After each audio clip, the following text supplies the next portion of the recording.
My name is David Lallman, Extension Beef Cattle Specialist here in the Oklahoma Extension System.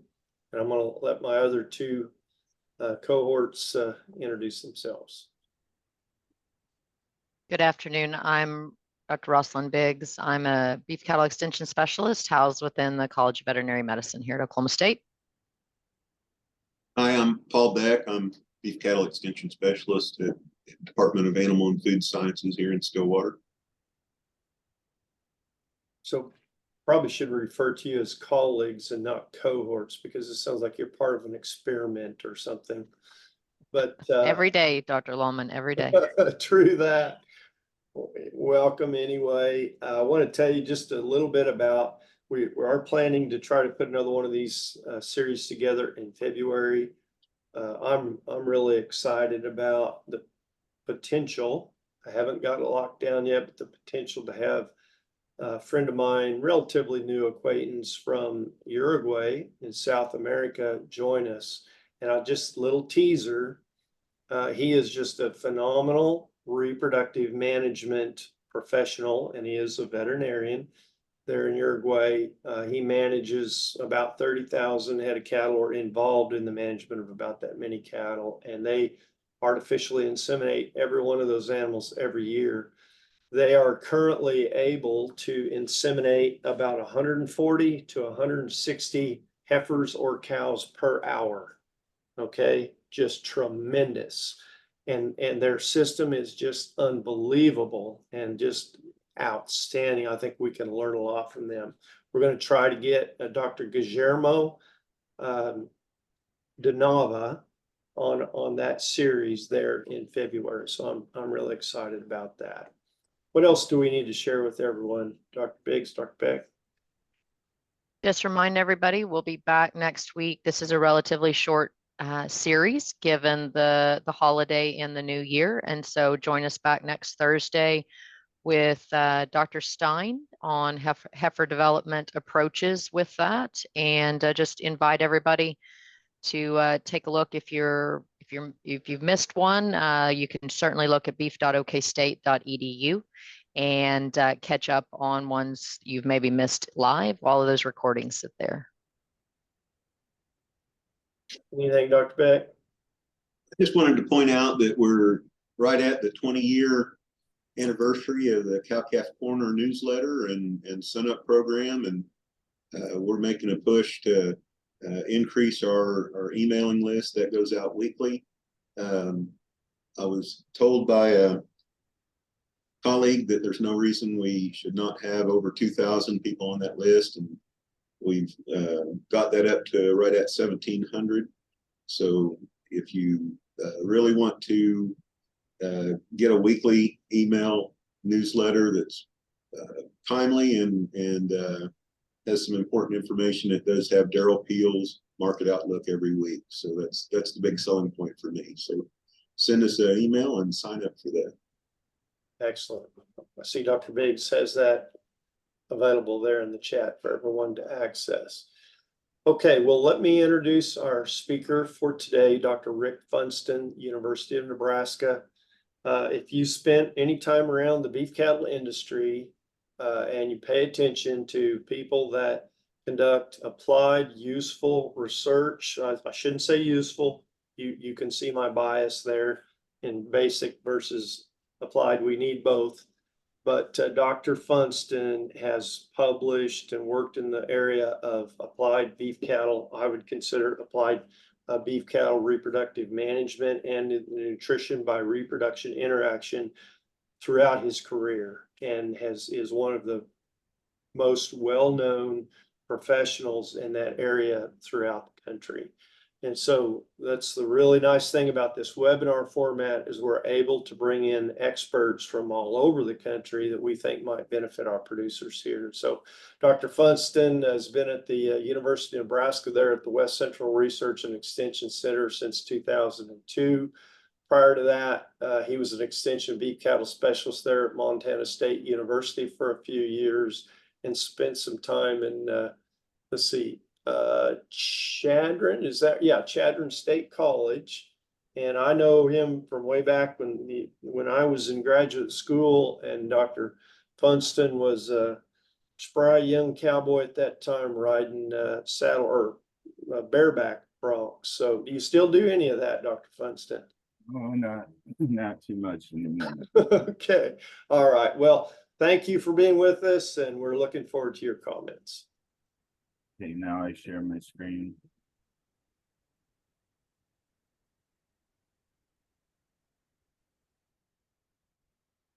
Is that right? Yes, sir. Looks good. Okay. All right, well, thanks for having me on. Kind of a cool cloudy day in North Platte, Nebraska. This is our Goodmanson Sandhills Laboratory Research Center that some of the work I'm going to talk about today would have been conducted on about 13,000 acres and about 700 Simmental Red Angus cross cows. I'm at the oldest research center in the university system, and you see it right here in the kind of south western part of the state, but it actually is where the North and South Platte rivers come together and form the Platte River that then flows over to the eastern border of Nebraska, which is the Missouri River. You see all the rivers on that map, and you know, back when we had the terrible flooding several years ago, they were talking a lot about water resources in this state. We have more miles of river than any state in the United States, and more irrigated acres than any other state as well. We sit on top of one of the richest water resources in the world, the Ogallala Aquifer. Big variation in precip from west to east. So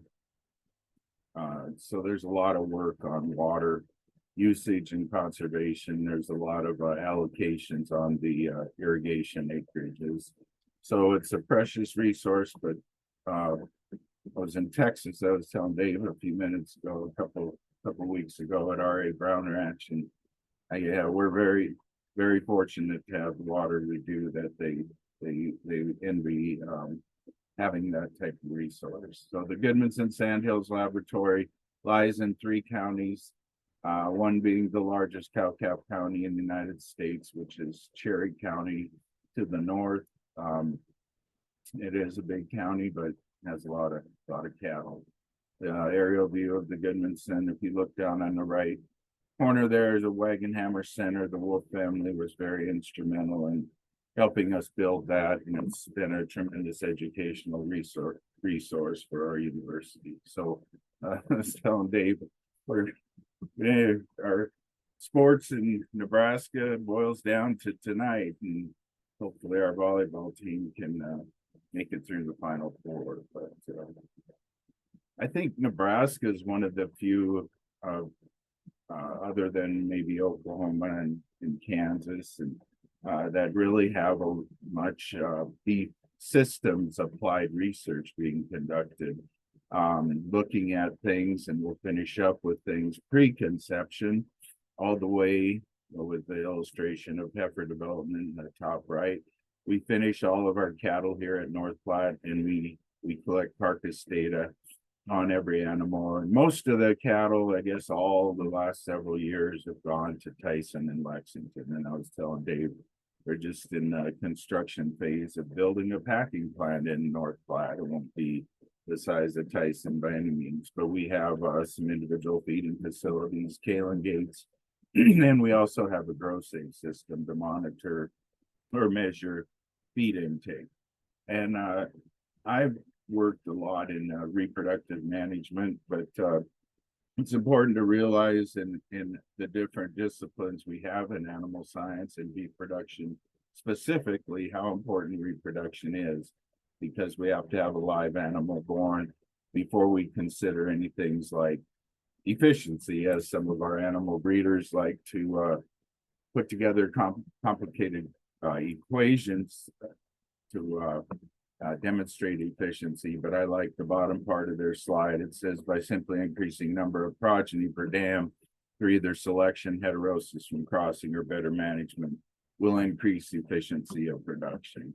And I mean, it kind of starts with that replacement female, whatever she might be, which leads into the second largest expense in cow-calf enterprise is cow depreciation. And as we look at that equation, replacement cost is upfront and top of this formula, and then you subtract salvage value and divide it by how many years that animal's productive, and it gives you the depreciation. Our cows are relatively young at 5.5 years at a 16% replacement rate. We'll only wean 4.5 to 5 calves before she leaves the herd. What if we change that replacement rate down just 5%? We'd increase the number of older cows, increase weaning weights of those animals, increase the pounds of calf, what we have to sell, and to a point, older cows are easier to breed back. So when looking at replacement, and I'm not sure that website is even current. So if you're interested in this evaluation, if you will, Matt Stockton is our economist here. But I think the question, at least up front, a lot of people have, should I buy or raise replacements? And which can I do more economically? And some of the people that have done that economic analysis have shown that it's largely pretty equal. The one thing that I challenge our economists, and no one's I guess met my challenge yet, but I think a component of that has been ignored and maybe disregarded because they don't know what value to put on it is the opportunity to go to a terminal sire system. So what is it? 85% of the genetic decisions in a beef operation are made for a 15% replacement rate. I think we have way too many producers that actually keep females, and it really affects the productivity of the entire cow herd. And I mean, bred heifers took a pretty big hit this week in North Platte. They sold real well in Oglala last week, but they might have took $1,000 off them this week. So you'd wonder, I've seen, and I had a neighbor no sale some bred heifers because his opens brought more than his breds on Superior. And then the other question, what is the appropriate replacement? Is it a young bred female, or is it something that's had a calf or two that seems to be somewhat discounted in the sale? So yeah, we've done a lot of work. This is our cheapest feed resource, and we do utilize it. There's a mixture of the Goodmanson cattle there and the red, and then I buy heifer calves out of the Sandhills that are more primarily straight Angus every year as well. And we at times will run them on corn residue. And again, that's our cheapest feed resource. Some of you, and I know Dave would remember still around, Jim Gosey. These are his selection criteria for replacement heifers. And he says, get rid of the bad mark cows, those cows that need help calving, that calve late, that fail to wean a calf, that have trouble nursing, that wean a light calf, and have attitude problems. And beyond that, get rid of the lightweights, the big birth and big frame, get rid of the young ones. And I'll go into that a little bit more. And then he says, select daughters of the oldest cows. And that may go against some of the idea of genetic improvement, if you will, in that your best genetics. And when challenged, Jim, not me, but I would agree with them, when challenged Jim by some other animal breeders, he said, or they said the best genetics should be in the young females. He said, prove it. He said that older cow that calves up front in your calving season every year is proven she can exist in the environment that you provided her. And I'm big on this, that we don't have 100% pregnant every year. If that's the case, then they aren't being challenged. And then there's some functionality things. If we're going to use corn residue and have minimal supplementation, they got to be able to eat a lot. And a lot of the beef industry exists in areas that aren't being, and few and far between, but aren't being sought after by other industries. So, and that relies heavily on forage. So we think about that replacement female. I think we need to be real careful how we spend our dollars. There's a lot of things emerging that animal breeders are doing and geneticists, but this is really where you make the change. It's on the sire side. That one replacement female is fairly insignificant as far as the amount of genetic contribution that they are making. We did some work in retrospect looking at productivity of animals, and I have a slide on steers as well, but based on when they were born. And that heifer born early in the calving season, she had more cycling at the beginning of breeding, higher preg rate, higher calved in the first 21 days, weaned a heavier calf, and bred back sooner. So bar not knowing anything else about the female, I think we need to pay attention to age and what the mother is like. So we've often been told to get rid of these bigger cattle. If they're bigger because they're older, I think that can be a mistake. If they're bigger and out of a moderate cow, I think that's certainly an animal that we need to consider as a replacement. And we have tremendous tools to help front load that calving season.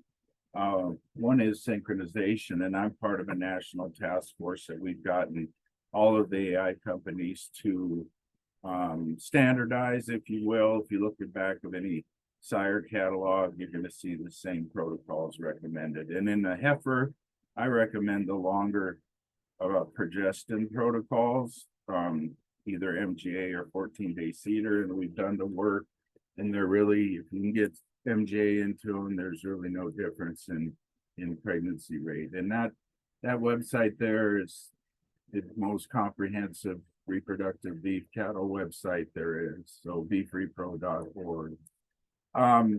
Many of you don't AI, and I tell our bull breeders, just at a sale on Monday, I said, we do a terrible job, touting the benefit, half the benefit of an AI program.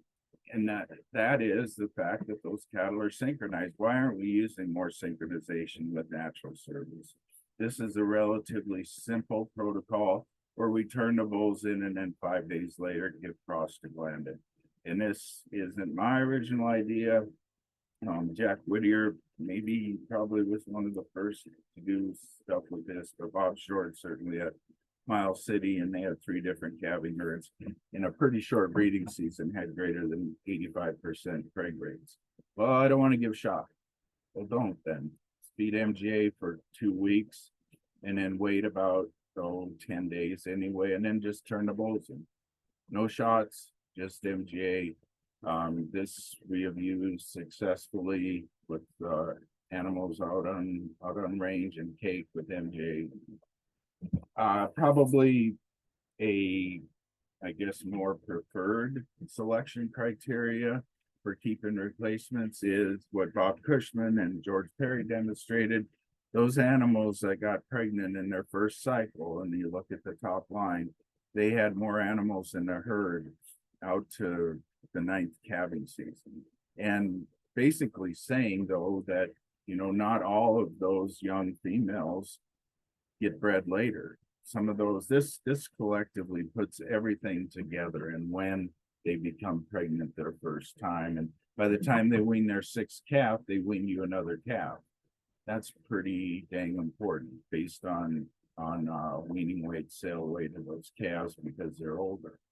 This was some Colorado data touting AI, but it really touts the fact of when they got pregnant, and if they did early, they weaned you in their lifetime about 2 more calves.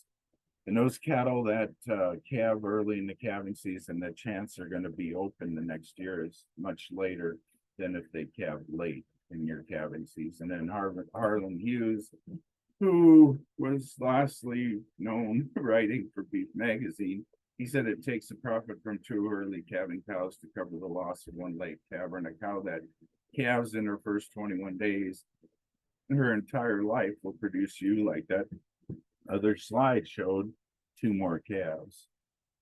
Some of the older work, though, said these cattle had to be 2/3 of mature weight, or they wouldn't breed. They had dystocia, it wouldn't breed back. Well, these cattle were weaned probably 40 some years ago. Have things changed? Yes.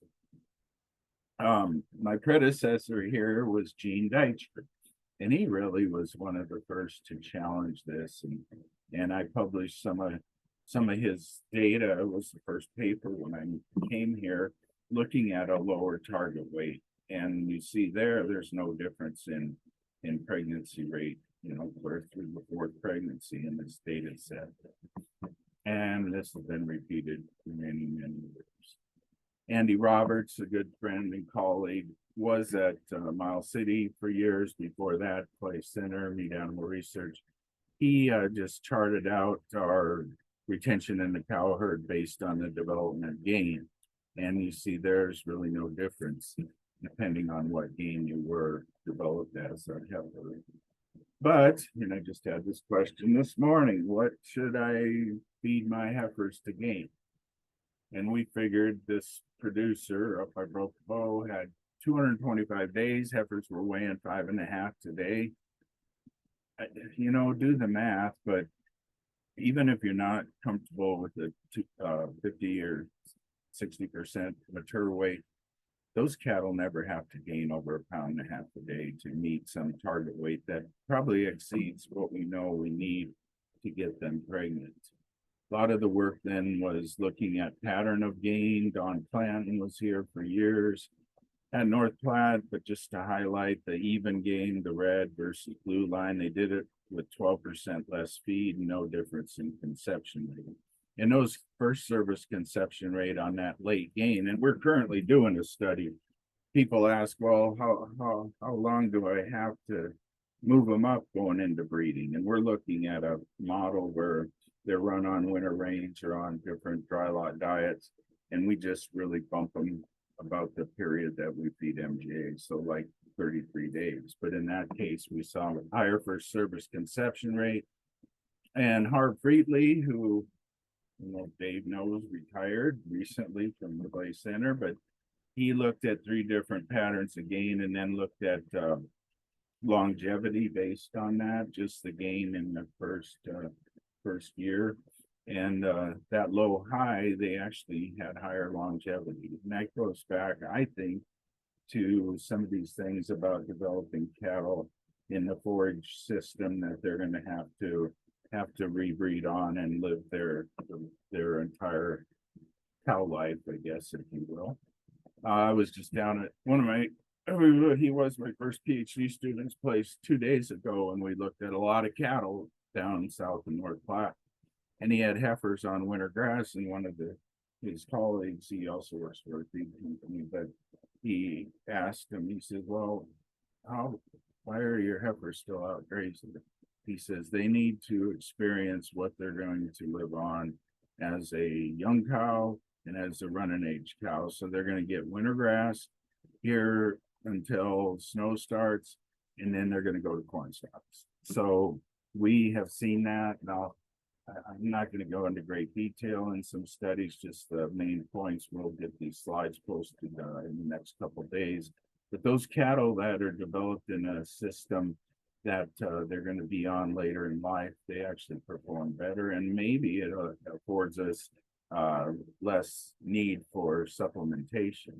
I always use this slide. This was before we put our tailings gates in. I sent these heifers up to Fargo, North Dakota for the winter to get feed intake data. And I think we're very proud of our cattle, right? And these cattle, they're doing fine. They're not being restricted.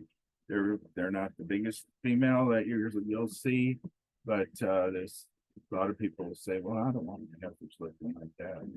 Like, what do yearling people do? That's them heifers after we come back to the good Nebraska sandhills and they got a good grazing season. Same heifers, just about 6-7 months later.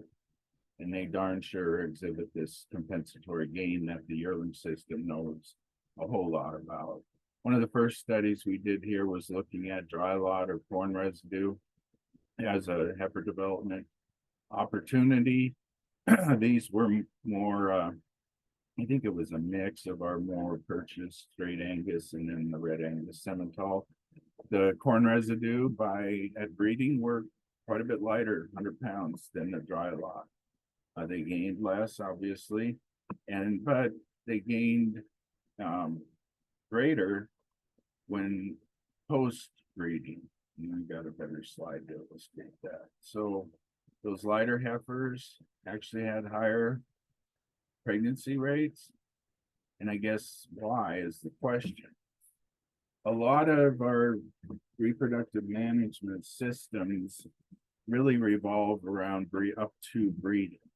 But I think, and a lot of our work and others have shown, what happens post-breeding is equally, if not more important. And I think this slide well illustrates why these lighter heifers had a higher preg weight. So over winter, they were gaining less than a pound on stocks, 1.5 pounds in the dry lot.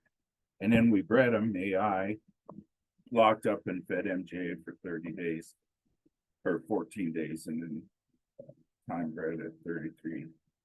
And those heifers that were previously on corn stalks outgained the heifers in the dry lot by 1 pound a day. And we then asked the question, is this a compensatory gain thing? And I think partly, yes, it is, but it's part of its behavior, because we have simulated the winter gain on corn residue, but in a dry lot system, and we don't see the same response that we did when those heifers were on winter grass or corn residue post breeding. We then look at feed efficiency. We're also doing some fetal programming work, looking at different supplements during gestation affecting the heifer and cow. This is a series of kind of a complicated study, but heifers developed on corn residue or combination of winter range and dry lot. And just jump ahead, preg rate was very similar, actually favored corn residue slightly, but the interesting one I want to point out is the gain that we saw after the next year. So this is in kilograms, so basically double it, but those developed on corn residue had higher gain post-breeding, just like the previous study showed, than those developed in the dry lot. So there's about, I don't know what model he runs, but about 750, 800 5-way red Angus based composite south of here. They run about 100 pivots. And you see in the background, they don't really stick out, this picture maybe.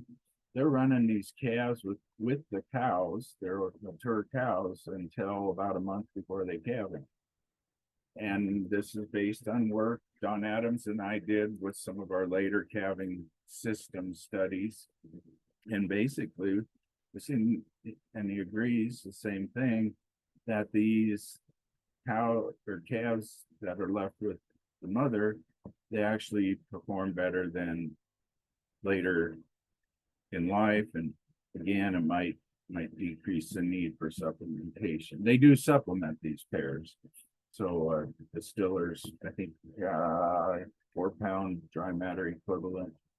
So in these extensive heifer development systems, we've been able to lower costs. I always tell people, if you're ever going to have an open female in the beef system, it better be one that never got pregnant. That's the only chance an open female is going to be profitable. But I mean, we run thousands of beef females that never see a bull, up and down the sand hills and in our yearling systems.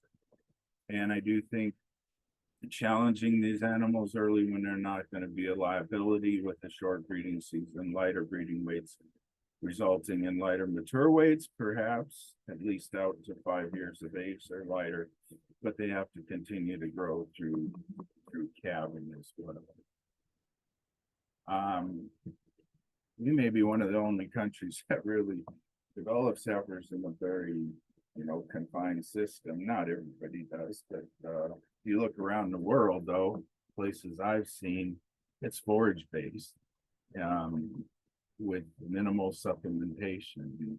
And looking at Tamania, in Australia, we're talking a lot about cover crops these days. My gosh, they've had cover crops for years, and that's how they developed their heifers and bulls. They had a cocktail of what was all in it, whatever you put in a cover crop mix, but I know turnips and radishes and whatever these cool and warm season grasses, and then I guess I had a hard time. I didn't find any feeders, so I'll take their word for it. They said these did not ever receive anything but grass, and they were plenty flushing just south of Buenos Aires. And in the United States, our largest cattle operations running. I know you got them in Oklahoma, Alaska. They clear down to Florida. Up here, their largest beef operations called the Rex Ranches in Nebraska, and it is a very forage based system, and largely those heifers are bred to terminal sires. And I think you got to come up with a better term, I think, but terminals kind of gives a negative connotation that you're going to have calving difficulty. Well, terminal don't mean dystocia today, right? We've got all these bulls that are Cavanese and still have a lot of growth in them, so but maybe not something we want to make females out of. And the last thing I want to discuss with a few slides, getting a lot of questions, just currently doing a story with a gal that writes for some livestock magazine. She's from North Dakota. Just emailed me this morning, but the question was, why do we got lighter weaning weights, and why do we have more open cows? And I don't know, it's not across the board, but there sure are pockets that this is the case. Some of it results, we did have good year moisture, and a lot of people with a lot of experience in the beef cattle production over the years. I said, in a wet year, you won't have the heaviest weaning weights, and you might have more open cows because the forage quality isn't as good. The quantity is there, but the forage nutrient, and we've seen that. We have a ranch practicum program that goes throughout the production cycle, and we use esophageal fistulated cows to look at diet quality throughout the year.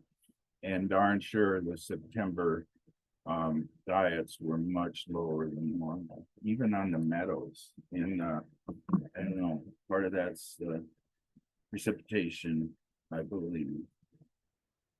So this became a question, and Don Adams, he was really the father of a lot of this systems research, still lives here on the north of the airport, North Platte. But him and Dick Clark were a tremendous team. Dick was an economist, and they asked, they did a big survey of the Sandhills ranchers and tried to look at what were some management strategies to try to decrease production costs.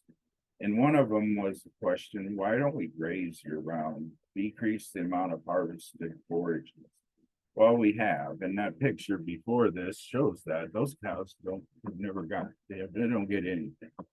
They get fresh air, water, and a banked pasture of winter dormant forage. Well, what are the consequences? So the red line are cattle that were fed supplement on winter grass, and the yellow were not. And so the outcome for feeding supplement, or the decision to feed supplement, what were we trying to affect? And the answer is breedback, right? So we got cattle calving in March and April, calve, and then they're going to decent grass up into breeding, and the outcome was pregnancy rate, which had the higher conception. Well, there was no difference. And that's fine, but that's not the whole story, right? So in our systems work, every calf out of these cows that the treatments were actually applied before the calf was born is either finished and achieved back carcass data, or every heifer is bred. And what we saw, and this is the combination of a couple studies, but the S is supplement or no supplement, either on range or corn residue.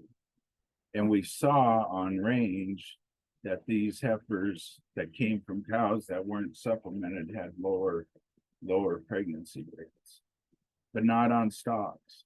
And we don't even see a response to supplementation on corn residue to a mature cow without a calf at the appropriate stocking.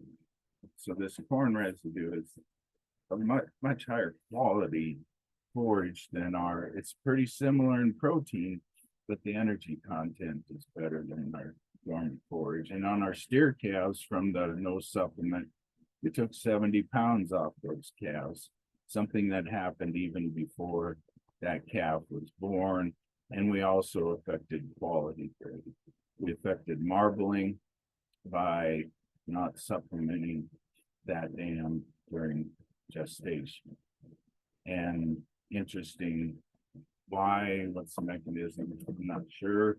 I mentioned we had grow safe here. Turns out those calves that were from non-supplemented cows were actually more efficient, but that did not make up for the lower fertility in the heifers, the lower carcass weights, the lower quality. So the consequences of nutrient restriction must be considered not only for the individual, but Junior here, who's not even born. And this stimuli experienced during fetal development impacting postnatal growth and physiology has been termed fetal programming or developmental programming, and we've got a lot of research in this area. What do we call his name? Well, what about the male? And it relates back to over conditioning of bulls, for example. This obviously isn't a bull, but if you go to the laboratory, these males that were obese sired pups that had metabolic issues, cardiovascular, diabetes, other problems. And do we call this fetal programming? It wasn't really a treatment that was imposed to the mother during gestation, but it's something that altered probably gene expression due to the obesity created in the males there. But I'm glad to see there's a Brazilian at Georgia has some really interesting data on that in bulls, on overconditioned bulls, and how that affects embryonic development, in vitro fertilization, and such. So with that, John Young's down in your country today. Good friend of mine. He's on the Triangle in Texas, but from the heart of the Sandhills and the heart of cattle country, here's about 900 heifers. John Young was kind of the originator of cow art, and young David Schuler in the Panhandle has done some pretty neat stuff after he saw that too, with feed wagon and some really good red Angus cattle. So that's arguably one of the best beef websites, if not the best in the world. I don't think it looks like that on the front page anymore, but the website's still right. And we just put up 2024 beef cattle report. And there's a lot of really good information on there. And I give credit to all the contributors. We probably have more FTEs.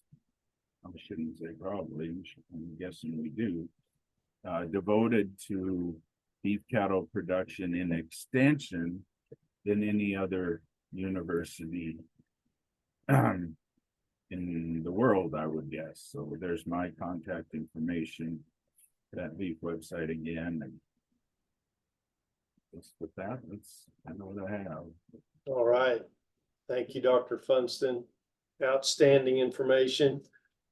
Please, those of you that are online there, go ahead and type your questions in the chat over the Q&A. Dr. Funston, we've got a couple here we'll get started with.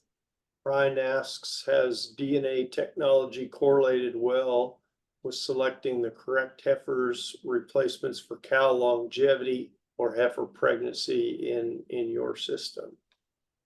We actually, there is a beef report. Oh, I don't know what year. The nice thing on that beef website, there's a search box that just searches that website. And we did a beef report. We actually were one of the few that had the data on some of that question that females, how long did they stay in the herd? Did it correlate back to the genetic test for whatever stay and heifer pregnancy? And not very well. Those tests work well for highly heritable traits, but lowly heritable traits like reproductive traits, there's a lot of genes involved, and the less genes that influence a trait, the better we can come up with DNA markers or genetic tests. But fertility as we know it today is pretty lowly heritable, and my knowledge, at least in our hands, it was not very predictable by the genetic tests that we looked at. Okay, all right. I guess one thought I had, Dr. Funston, if you, as you're considering let's say a lower input type system to develop your heifers, let's say your target maybe is going to be, I don't know, 55% of their expected mature weight by the beginning of the next breeding season. I'd be curious, what would your advice be in terms of number of, if you know how many replacements you want, about how many would you recommend keeping in that system? Just kind of to see how your animals respond to a different environment than maybe you're used to. I don't know, 10% more, not more than that probably. Or do we have a longer breeding season, or do we have another source of replacements if we don't? I don't know anybody who's not that's really had a wreck, especially if we're setting them up to go to an environment that they're going to exhibit compensatory gain post breeding. And I think maybe couple it with synchronization this first time, maybe even with something, I hate to say, but I mean, you're going to jumpstart some with progesterone with either MJ or cedar. So, I mean, if you want to use them, which may be okay. I don't know for that first time, because like Play Center data showed if they got bred early, they're kind of set them up for the rest of their. Maybe we do it with prostaglandin instead. We don't induce a lot, but it won't otherwise. Okay, thank you. Here's another question from Terry. He says, what is the net profitability difference on cow supplementation based on calf weights, quality grade improvements, and heifer pregnancy? That's a tough one. Yeah, that is. I mean, we certainly published that data, and there's some in beef reports, and there's some. I mean, I think you could use the numbers, with your feed costs, and we're not talking a lot of supplement either. We're feeding a pound of 30%, and we don't see in most of the studies we've had a pound or 2 pounds. We haven't even really seen a increase in cow body weight when we feed 2 pounds versus 1. So I guess equate that back to whatever cost is per ton for river grazing. I think December we start, January, February, probably end in March. So 3 to 4 months, and then knock that back off whatever, just say carcass weight is worth or weaning weight is worth. That's a rough guide. The heifer preg is a tough one because like this year, my neighbors, they got a higher bid for opens than they did pregs a few weeks ago on Superior. But so that's a tough one there on preg, but in quality grade, where do you call that? I guess that changes on the grid too. And what's your marketing endpoint? You know, maybe it's purely just weaning. All right. So continue to type any questions in the chat or the Q&A if you've got anything you'd like to ask Dr. Funston. Another question that came to mind, Dr. Funston, I know there's been work done in the past there in Nebraska on timing of calving. And so with your experience and all the research you've conducted there, what would your guidance be for Nebraska producers, recognizing, you know, our seasonality is different here in Oklahoma, but where are you at in terms of, let's say you're trying to develop a minimal input or cost system. Where are you at on calving season? What is the ideal calving season in Nebraska? Good question. A couple of things came to mind. We've always had multiple time of calving herds. Currently, we've had a May and a March. And I think maybe something in between kind of comes to mind. And it depends on your system too, and what your banker will allow you, if you will. Because as we calve later and later, we're gonna have to convince somebody we're gonna not have a check that year, because the later systems definitely lend themselves to yearling systems, right? And especially as you push past May in our environment. John Maddox, who's with all them red cows, he calves in the kind of April timeframe. And then he's kind of got some flexibility because of the numbers he runs. He can take a draft of the bigger cattle and go straight to the feedlot, or else he'll throw them with yearlings that'll largely go to Wyoming. But I would say getting out of some of that, people calve for two reasons. One is weather and one is labor. And we run risk. And the Rex ranches here, when I came here, they calved in March. And the manager I got to be most acquainted with, he kept moving calving later and later, a little bit. And the next year he says, I'm moving them all to May. And I said, well, you told me you weren't going to do that. I said, what made up your mind? And he said, you know how many May calving calves I lost in that March blizzard?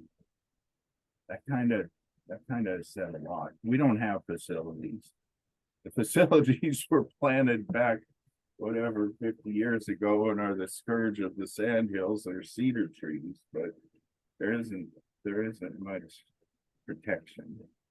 But I have written, and you guys can email me or whatever, I wrote a review paper on choosing a calving season. And it probably is the most important decision a ranch will make, because it impacts a plunge. It impacts everything. So, yeah, I don't know if that's online. It might be on our, so we do have the ranch practicum. There are some resources I think you can access. It's gsl.unl.edu. And after we give our presentations for those different sessions, we usually post those. I think I did post that paper. It's in Professional Animals. It's a symposium I gave in Florida. Okay. All right, Dr. Biggs, do you have any questions or comments? Well, I think we've got a couple of questions coming up in the chat, but I'm going to ask my personal one, if that's all right, Dr. Funston, as far as the concept of having females that are appropriate for our environment. And obviously we have issues with fetal programming at either extremes of our range of body condition scores. So do you have some rules of thumb about where we need to be managing those body condition scores? Like how thin can we get them without impacting fetal programming? And obviously there's exceptions to that depending upon the circumstances, but just curious on your general recommendations in that realm. And I've been accused of selling a lot of feed where it may not be needed, and that's not my point at all. We have to get those cows fairly thin to see that effect, like something in that 4.5 or below range. If you can maintain that condition with some other method, like raising corn residue, I don't know, Milo might be the same, and not decrease body conditions. I think it's tied to body conditions, tied to nutrient availability of that fetus, which is a complicated deal in itself. But I think if you can manage those cattle, maybe it's earlier weaning, but if you can manage those cattle to maintain that body condition, supplementation may be minimally needed, even considering the fetal programming effect. They got to get fairly thin, and it might not be something that a lot of people would normally do anyway. Timing was the other one that's a real question. A lot of this fetal programming work is done in a laboratory, and it's thought to be that insult needs to be early on in fetal development before we get what's called total potency, where all the different organs are formed and stuff. And when we did this work, well, we didn't plan on uncovering what we did, but we weren't going to create an environment that was artificial. When would you need to supplement cows in our system of March or May calvers? And that was the next question we asked, was what about the May calving system? They'd be in a different stage of gestation when they would be needed to be supplemented. Will we have the same detriment if we don't supplement them? And the answer is yes. If we didn't supplement them, similar issues. And then the question was, well, in a May system, you're going to run them steers over as yearlings. Will you eventually catch up any detrimental effect you had for not supplementing the mother? And the answer was no. Yeah, I agree with that. You see that in the literature fairly consistently, and that is if in early life stages or fetal development, they're restricted. I mean, and I said early life stages, but I'm talking about any time you restrict animals in growth. Yes, they compensate, but they almost never make up the entire difference. That's pretty clear in the literature, seems to me like. Dr. Biggs, I didn't mean to butt in. If you had other questions. No, I just want to make sure we had a couple questions in the chat, make sure we covered those. And if I missed it, I was trying to get some of Dr. Funston's articles to put in the chat for everybody to link those. So I'll try to plop a couple of those in that, but we'll make sure we've talked about maybe ideal calving time. What do you think about for Oklahoma? Oh, well, I'm going to be like expert than myself on that one. I would guess you're going to have some similar questions. When are resources available? What's the lowest input system I can develop and meet the objectives of me and my banker? And it's one of the most important questions. I think is it Spears? No, Texas originally wrote a paper on choosing a cabin. I might cite that in mind, but I don't know. And Dr. Wedman's done a little bit of work on timing of fall calving. We haven't really had any major research emphasis on that topic here for at least not for quite a while. I like the answer of weather and labor, right? Like at my house, when we get snow in February, that is not the time to be having babies of any kind, right? And so and I'm also I don't always get to see my animals unless it's under the cover of darkness. So I like those two components on figuring out what's operation specific. So I like that answer, Dr. Funston. Yeah, I'm a sort of an oddball in that I really do. I wouldn't say it's superior to our moderate to later spring calving system here in Oklahoma. Do we have to be careful with summer heat stress? The answer is yes, we do. So I don't think we can practically calve in May like you do up there and try to start breeding cows in August or September here. I mean, we had, for crying out loud, 10 days in a row of 110-degree plus straight heat. And I don't know what the heat indexes were last summer. But so you have to consider that. I'm with you, Dr. Biggs. I just from visiting with ranchers here in this region and our practical experience in the cattle that I manage, you can calve too early and you can calve too late in a spring system. The fall calving system is more flexible. What you have to be cautious of there is you have to have it in mind that you're not trying to hold their condition together in a fall calving cow because she is going to lose weight rapidly.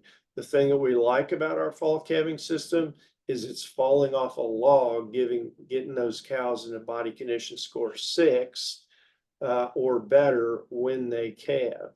And of course, you can manipulate that by how long you keep the calves on the cows the previous cycle. But a lot of our bigger ranches are starting to keep those calves on the cows even through the middle to sometimes late July, and they start calving in September and wean steers that weigh 700 plus and go right to the feed yard. The detriment in the fall calving system is what I mentioned and that is you have to be careful not to try to feed them out of body condition loss. And because what happens there is about 60 to 65% of the energy you provide to that cow goes to milk production. You just prop up milk production and the cow continues to either lose weight or you just have to feed a bunch to keep them from losing weight. So anyway, that would be my answer, Terry. Moderate spring calving or a fall calving system. You just have to be very intentional and know what your goals are in the fall calving system and recognize that for the most part, we try to supplement the fall calving cows to moderate weight loss. But a cow is sorry, Rick, I'm carrying on here in your program, but the beef cow is a phenomenal animal that's resilient to her immediate environment. The thinner she gets, the easier she is to keep in that condition, if that makes any sense at all.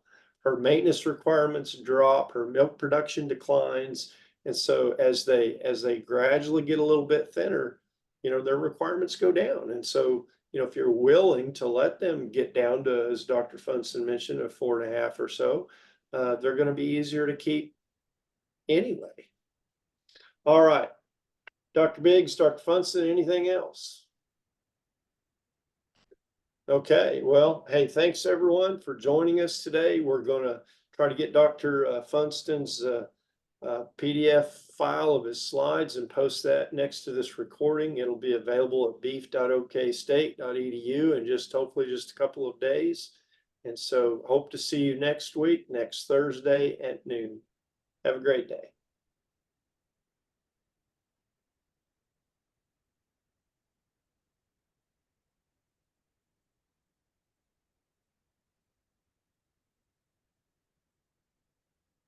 We good, Dr. Biggs?